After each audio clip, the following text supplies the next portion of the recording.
wamecheza na munzu yawe batuwe yacu yache mu izina rya Yesu amen. Haleluya. Unasaburuke amatugiye guhimbaza Imana sawa n'ibindi abandi bashike muri kino kibanza.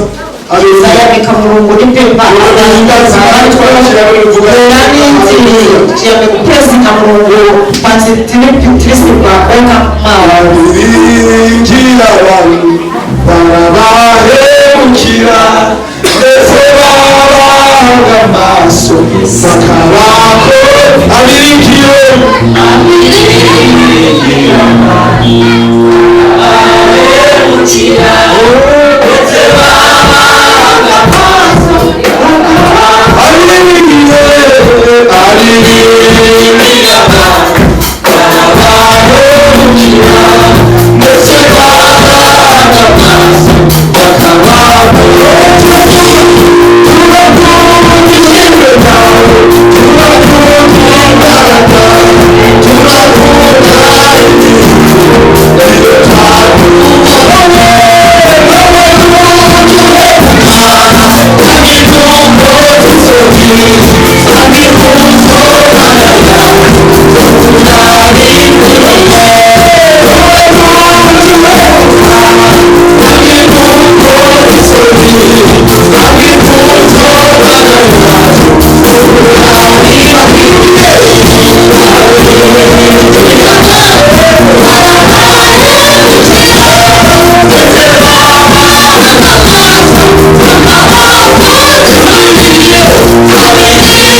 asiyebadilika, Yesu asiyebadilika, haleluya. Yesu asiyebadilika, Yesu asiyebadilika, Yesu asiyebadilika, haleluya.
Imana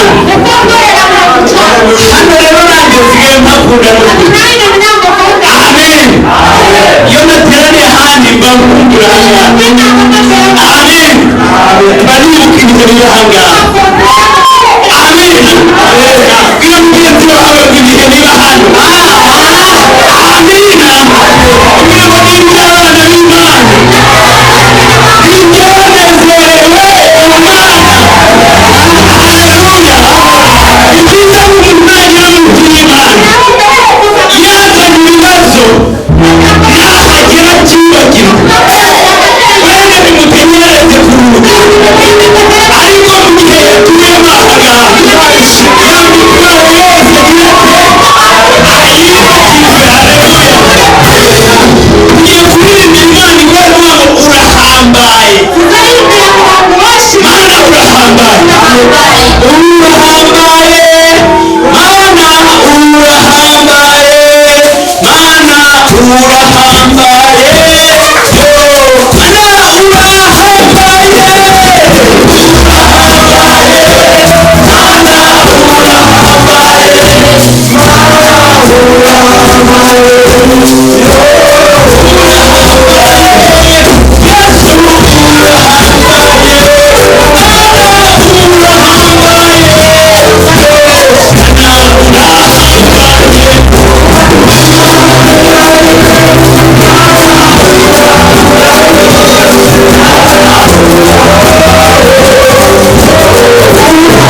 zawe ibyo twari dutegereje uza kunzako tuzikeza vile tunalipende kandi Imana yadusezeranye tusabire mu rwanda promisa ujya mugira ahantu ukafika kuntu uhanezerwe yakisuza kondwela abantu bacomoke wigende abantu choka utale nugera ahantu ukafika pande ukumva umutima ntukuriye mu Mana umutima sunakaza abo bantu bacomoka utale usakire iyo gushaka hano uzabifasha usakire kwina kuweza kuko niba udafasha ati sutanizi abo bantu n'Imana ihari abo bantu bari beruwe ariko niba ufashijwe aho ngaho utandizirikako Imana abana nanjye akatakuyekana nawe hanyuma ukomeze umupango w'icyo isena mpango wa Imana izakugirira neza akuya zakuchitira zabwino amen amen tujye kumva icyanditswe tuzambere cy'olindwa amen amina kandi nanjye nsigaye numva abana banejeje kugira ngo batubwire ibiri mu mitima yabo naye ndababwira ngo abantu bakora kutiza ziri mu mitima zabo tujye kwakira mwarimu Eric tuzashitarisiko teacher Eric kugira ngo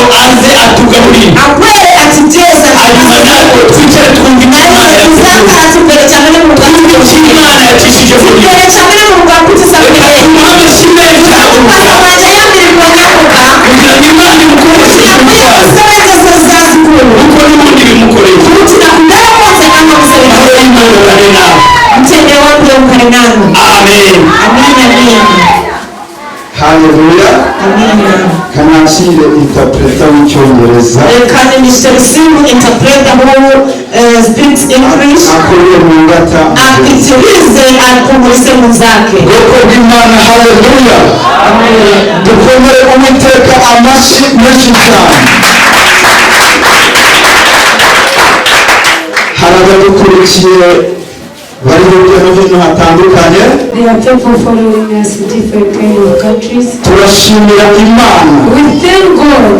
ubwo twari hano ku wa kane When we were here last week on Thursday, twari turi kwibuka uburyo we were remembering ubwo twatangiraga when we were starting, habayeho ibihe bitoroshye there were difficulties time.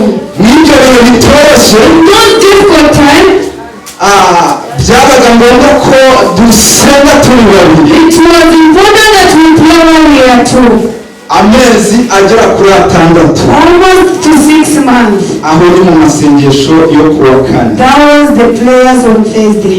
ariko ubwo nabaga mfashe inguni But when I was watching the corner, ndi gusenga Imana when I was praying, ndi hamwe na Pastor Eugene when I was with Pastor Eugene, twarasereburaga nkaho iteraniro ry'abantu we used to celebrate as if we are alone. ariko natangariye Imana I was surprised for the Lord. n'ibyo bihe In those time, Imana yavuganaga nanjye God was speaking to I. ikavugana nawe And He used to speak to Pastor Eugene also. twabaga turi gusengera abantu We were praying for people. Imana ikavuga n'izazana abantu God used to say I will bring people. twabireba rimwe na rimwe tukabibura When we used to see it, sometimes we used to see ariko it. turashima Imana But we thank God. turashima uhoraho We thank God. ibyo Imana yavuze yarabikoze And He brings them to turabona biranezeza We thank you, turabona uburanga bwanyu We see your beauty. turashima Imana I thank God. iravuga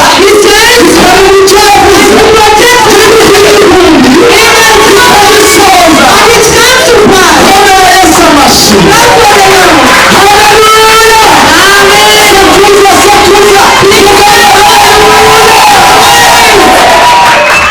Amen.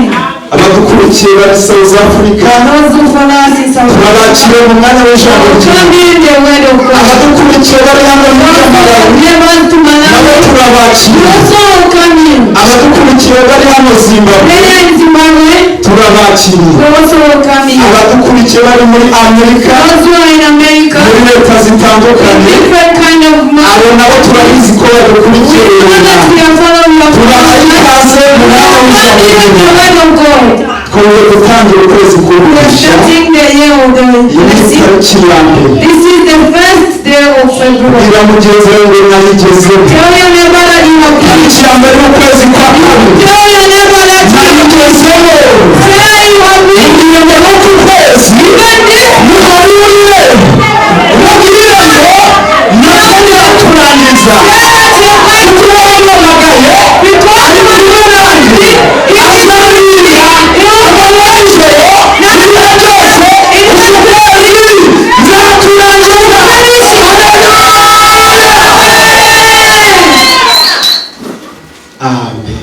Amen.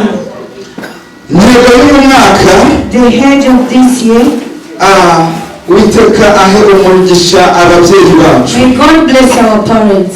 Ubwo twarimo tuganira When we are talking or chatting, nari ndimo mvuga ngo iteguye kwakira icyo Imana I izakora. said that we are going to receive what God has blessed me with. Bafashe ibihe bikomeye byo gusenga, They got time to pray.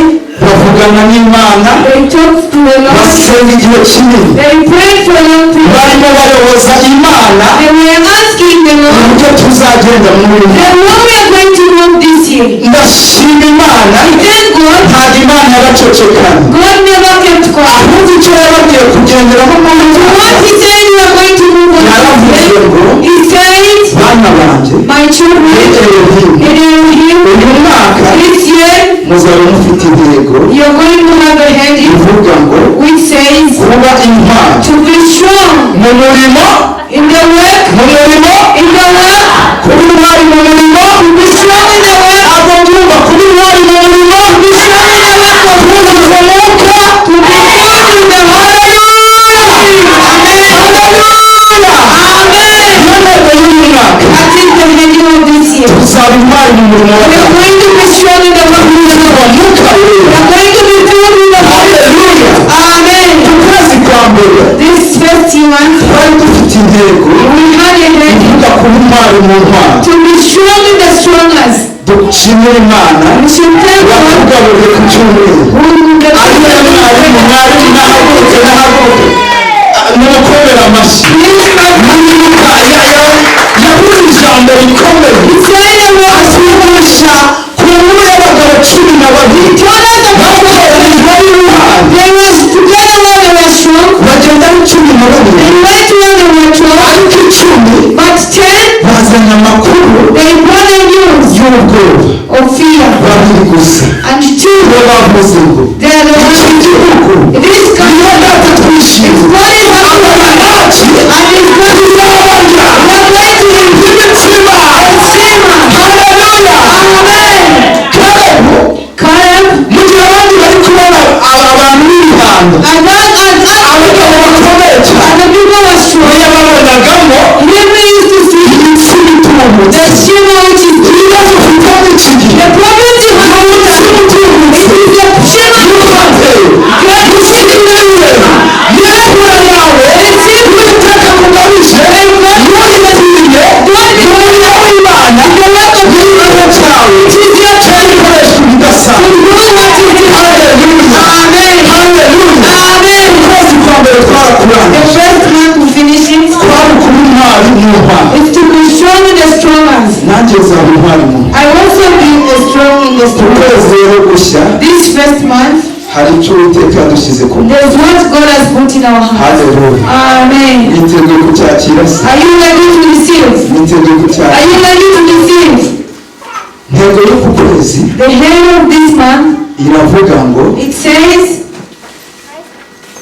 ni izihe mpamvu what reasons zituma which can make you, abakwiriye gutsinda those who are supposed to win, atari bo batsinda. you are not the one going to win. Mwakire neza intego y'ukwezi. Receive the Tugiye kurebera hamwe we are going to see today impamvu ituma abantu bari bakwiriye gutsinda, those who are supposed to win, impamvu abantu bari bakwiriye kugera kure, the reason why people are supposed to win, impamvu abantu bari bakwiriye gukora ibintu bihambaye. the reason why people are supposed to do stronger things. Ariko twajya kureba But when you go, tukabona baratsinzwe, we find it, tukabona biranze. we find it fair. Niyo mpamvu tujya kureba That is the reason we ukwezi kose this woman, turatahura izo mpamvu. we are going to check the Nitumara kuzitahura we finish it. twebwe ntabwo tuzatsinda As you are not going kuko to twabimenye, because you have ahubwo tuzatsinda. you are not going to Elohim we ntabwo tuzatsinda. Ahubwo wese nukurikirana inyigisho when you follow the teaching, ntabwo uzatsinda. you are not going to be defeated. You are going to win. Turasoma ijambo ry'Imana We are going to read the word of God. riri mu gitabo cy'umubwiriza.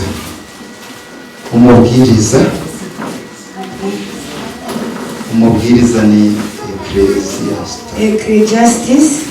Eh, We are going to read Umubwiriza. Ecclesiastes. turasoma ibice 9. Ecclesiastes 9.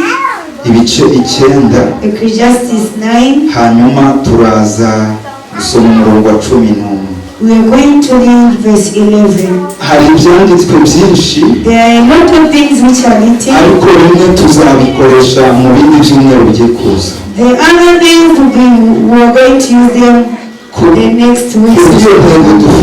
For the heading we have, turasoma ijambo ry'Imana. We are going to read the word of God. Turasoma ibice 9. We are going to read on 9. 11. Munyemerere nkuko umuco wa Elohimu dusanzwe. Just like the way Elohim will do it.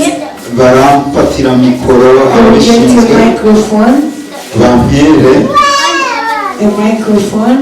Bampere umwe umuyobozi ubwabyishakiye nibyo. Reka twese duhaguruke. We are all going to stand up. Imana umubwiriza ibice 9 umurongo wa 10. Ecclesiastes 9.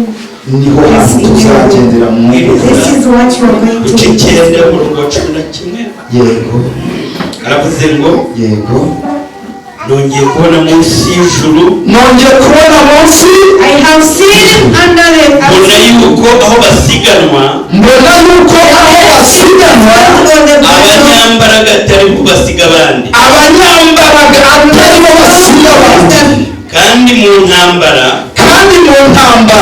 Intwari atari zo zitsinda. Intwari ntabwo ari zo zitsinda. Ndetse abanyabwenge sibo babona ibyo kurya. N'abajijutse sibo bagira ubutunzi. N'abahanga sibo bafite igikundiro. Ahubwo ibihe